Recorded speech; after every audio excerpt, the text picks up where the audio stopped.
Hey y'all, Walker Montgomery here. I've got Logan and Mac Haynes with me of Basement Rickhouse, and welcome to episode 6 of Whiskey Wednesday.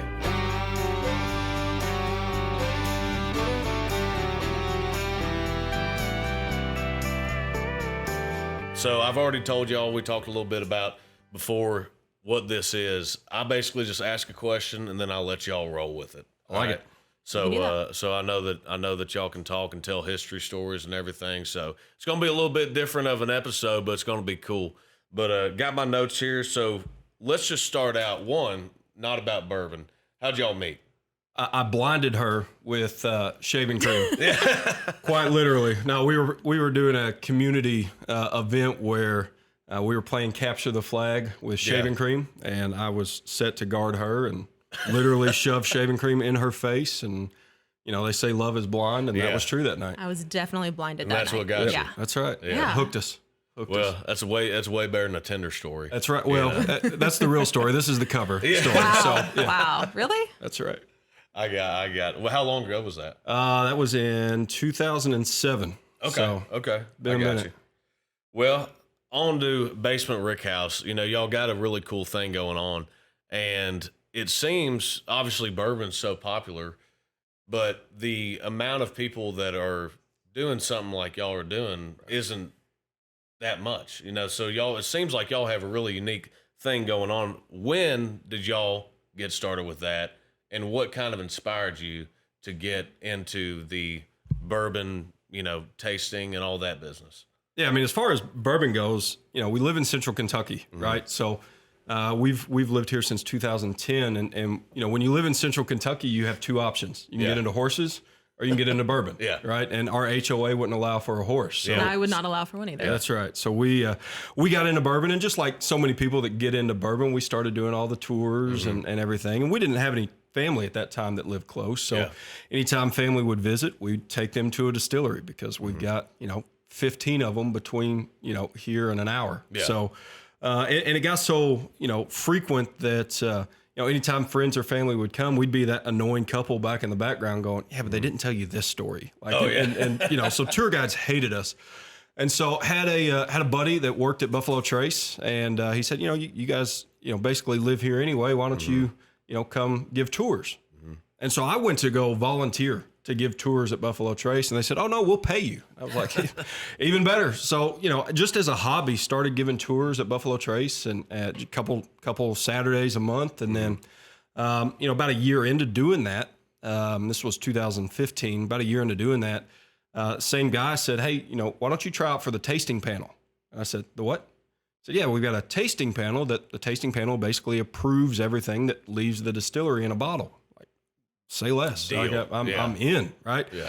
And so my thought was I could just show up and say, hey, I drank a lot in college. I've got this, like, here's my resume, right? But it's actually a 6-month or so testing program where they, you know, kind of test your palate. And so, you know, a test that consists of putting products in order from youngest to oldest without being able to see them.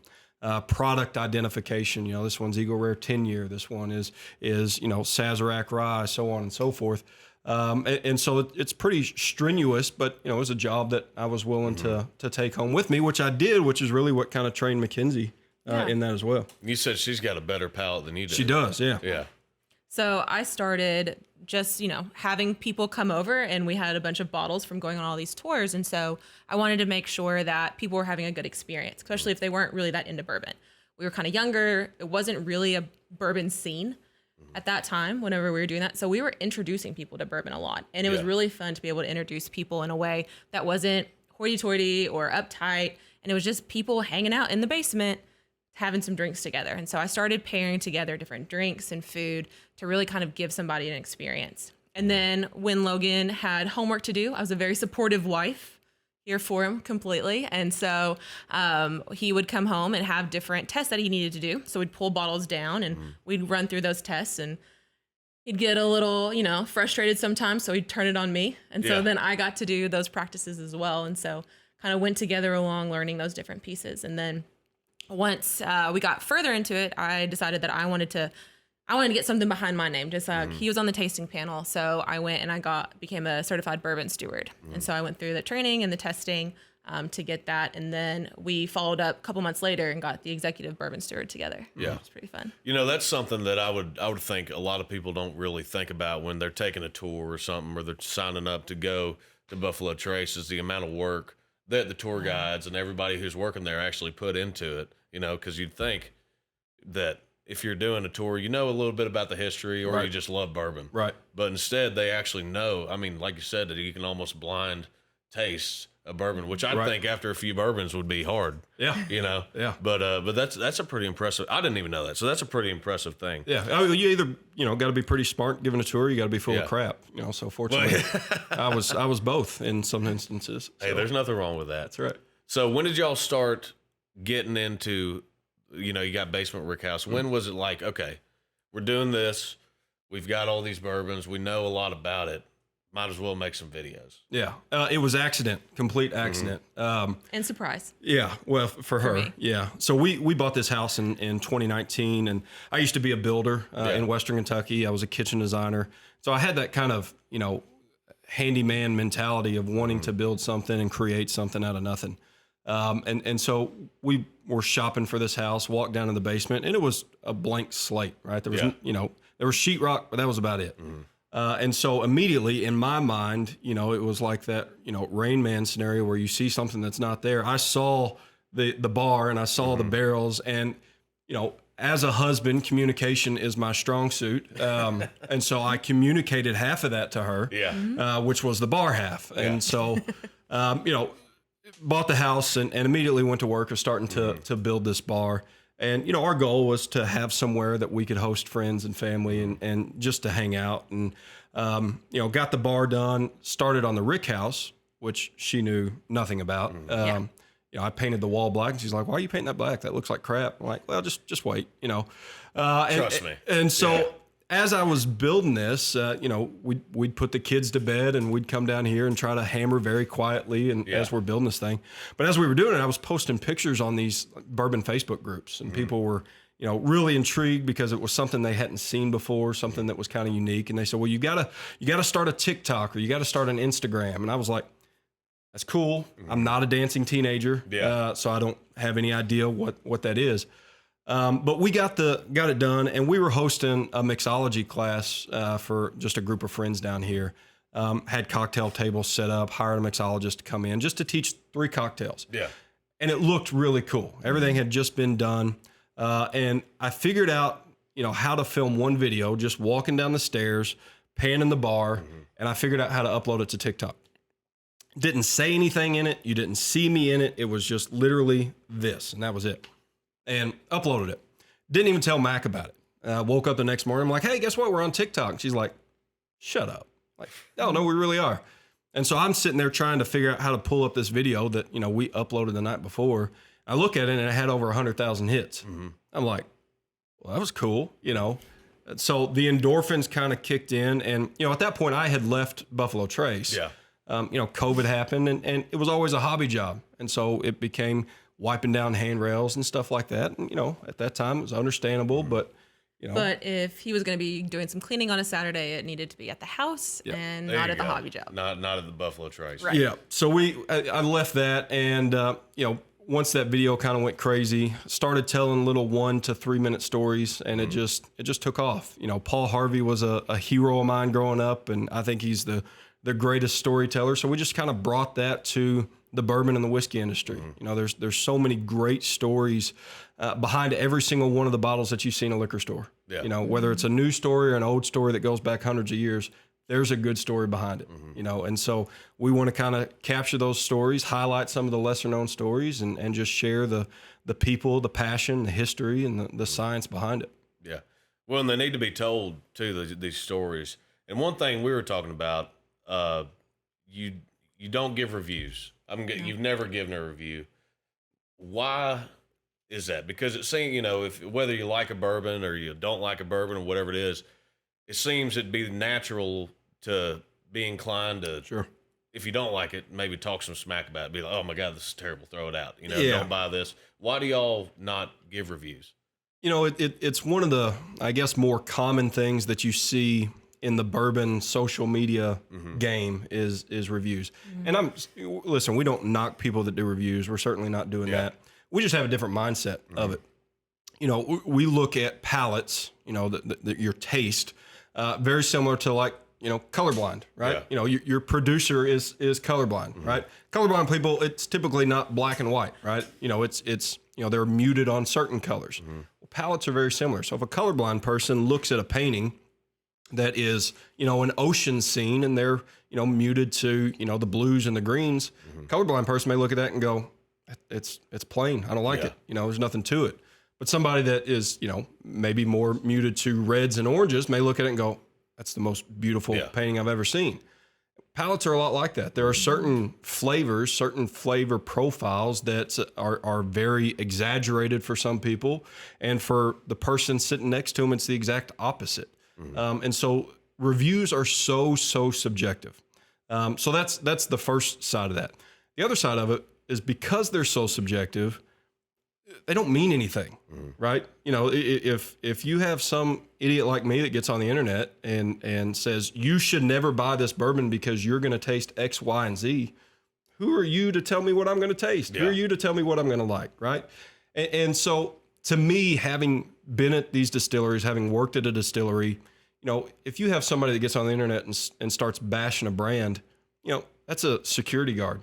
You know, that's a maintenance man. That's a bottle line technician. These are families that are affected because some guy has his opinion and that's all it is. Yeah. And the problem is a lot of people will watch these opinions as though they're fact. And so they'll see somebody that has 1,000 views and go, he must know what he's talking about, right? So, you know, there's plenty of great stories to tell, plenty of you know, I've never had a bad bourbon, right? There's only better ones. They all get the job done. That's right. Yeah. That's right. So, you know, that's what we focus on is just the things behind just the flavor. I got you. And then for me, it's about the community. So on your last episode, you were interviewing a distiller, and he was talking about going back to the roots of bourbon here. It was farmers and family and community. And so for us, that's what bourbon is. When we got into this, when we were bringing friends in, when we were bringing family in, that's what it was about. It was about the community. And so for us, if we were online and we were giving reviews, that's destroying community. Yeah. Telling somebody what they should or should not think, that's community that's destroyed. And like Logan said, you know, if that security guard gets fired because numbers aren't coming in because of something that some idiot said on the internet, well, that's affecting him and his family and that community. And so that's something that is really important to us is Basement Rickhouse. You know, you don't just hang out with anybody in your basement, right? It's family that you hang out with and your friends. And so it's always about community for us. And that's what we do. And that's what we try and protect as much as possible. Yeah. Well, speaking of community, what we got today is a bourbon from the community.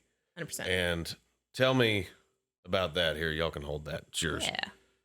Tell me about how, well, one, I mean, it's Castle and Key, so it's close. Right. Proximity obviously is the easiest way to say why y'all got it. What attracted y'all to that? So that's your bottle. I mean, look at this bottle. Isn't it gorgeous? It is. It's a good looking bottle. It is a good looking bottle. Yeah. Right. Yeah. You know, obviously it tastes great, you know, so we appreciate that. That helps out. Yeah. But, you know, for us, the story behind the distillery is what's incredible. I can tell you, you know, we would not have the bourbon that we have industry-wide nationally if it weren't for this distillery. Yeah. And when I say this distillery, I'm not talking about just Castle and Key. I'm talking about the grounds that Castle and Key is built upon, what used to be the old Taylor distillery. You know, Story time. Story time. So, you know, Colonel E.H. Taylor really is the founder of modern bourbon. Yeah. You know, if you were to create a Mount Rushmore of bourbon, he would be front and center. Was he the first one to do it? No. Was he the first one to do it well? Arguably, right? Because of what he said, what he did behind it. And a lot of people will associate Colonel Taylor with Buffalo Trace, rightfully so. You know, he kind of revitalized that distillery that goes back to the 1700s and rebranded it and built it bigger and better than it ever was. And so you see like the E.H. Taylor bourbon that's on the shelf today, and people associate that with what is Buffalo Trace. But historically, that old brand, that E.H. Taylor brand, goes back to what is now Castle and Key. You know, Castle and Key is where E.H. Taylor solidified his legacy. that's where he ushered in the Bottled and Bond Act. So we have, Bottled and Bond because of the work he did, not at Buffalo Trace, but because of what he did at Castle and Key. Yeah. You look at the old original bottles of E.H. Taylor, that yellow label, and look on the side of today's versus the original. The original actually had a picture of the castle from Castle and Key. The one now has a picture of what was the old Buffalo Trace. So, to us, just the history behind that distillery was amazing. To the people that are there are just fantastic. I mean, it's a craft distillery, but they're doing it right. They out of the gate hired the first female master distiller to kind of create the product, and she's since left. But this was the 260th barrel that was produced there, so it was one of the early ones. So it was kind of one of her pride and joys, and we love everything about that distillery. So is that a barrel that y'all bought, or is that just a regular bourbon off the shelf? Nope. So this is it actually has our label, our name on the back of it. So we went through and yeah, let me look at that. Yeah. Took a bunch of our friends and family, and we all kind of sat around and tasted different barrels, and we all settled on that specific barrel. And so 200 or so bottles later, we had a heck of a party at Castle and Key. I guarantee it. Oh yeah. People showed up. We had drinks. We had cocktails made, and I mean, all the barrel picks that we've done. We did one at Castle and Key. We did one at Old Elk that you can see behind you there. We did one at Starlight Distillery, which is up in Indiana. And these are just parties that we wind up having where people that love stories, love what we're trying to do at Basement Rickhouse show up, and they want to, experience that. So all of them, are gone within 10 minutes of showing up. So it's a good time. Though. I mean, people are getting it. Yeah. So Basement Rickhouse, y'all have a good following on TikTok, Instagram, posting reels and TikToks and all that. You mentioned the barrels that you get. We were talking a little bit before. When you get a barrel, y'all have done 3, right? Mm-hmm. When you do a barrel, fans of the page can get a bottle, right, as you just mentioned. So tell me how you promote that. How do you get the word out with that? And you said that they're gone like that. Yeah. Really, it's, us getting on our page and just telling the story of that distillery. And at the end of the story, we'll say, hey, by the way, if you like this story, we're going to have a party there. Yeah. So we had one at Castle and Key. We did a meetup at a liquor store in downtown Frankfurt. And, so we have to kind of partner with a liquor store or distillery, because we don't want to go to prison. I mean, that makes sense. We're not going to bootleg out of our trunk or anything. So. Yeah. I got you. Well, that's a really cool thing, and talk about something that's really interactive with your fans. Yeah, that's a really special thing.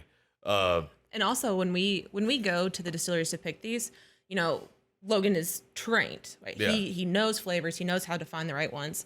But we want to make sure that when we do a pick, that it fits a lot of different profiles and palates. And so we make sure that we bring in friends with us to go do this that aren't huge bourbon fans. Yeah. So they have that opportunity to come and hang out with us. It's that community thing all over again. Mm-hmm. But some that like really sweet things, some that like really savory things. And so all of us, we kind of do it democratically, and everybody gets a chance to kind of make their vote. Yeah. And then that's the one that we pick. So when we went out to Old Elk, there was 8 of us, I think, that went out to Colorado to do that. And so everybody lined it up. We did blind tasting, so nobody knew which one was which. And at the end, we narrowed it down to whichever one was going to be the very best. Yep. That's so fun. It's fun. That's such a great time. Not only for, y'all, like you said, your friends and the community. Yeah, our motto, and you'll see it on our website and other places, is it's not about what you're drinking, it's about who you're drinking with. Yeah. Oh man, that is good. That sounds like a song right there. There you go. You can use it. Yeah. Okay. Yeah. I'll give y'all 10%. Thank you. Yeah, it's 20% total. All right. Well, we're going to do 2 parts of this Whiskey Wednesday, so be sure to come back next month. I've got Logan and Mac Haynes here. Next month, we're going to be talking about a story with Vanilla Ice. So ice, baby, and be sure to tune in.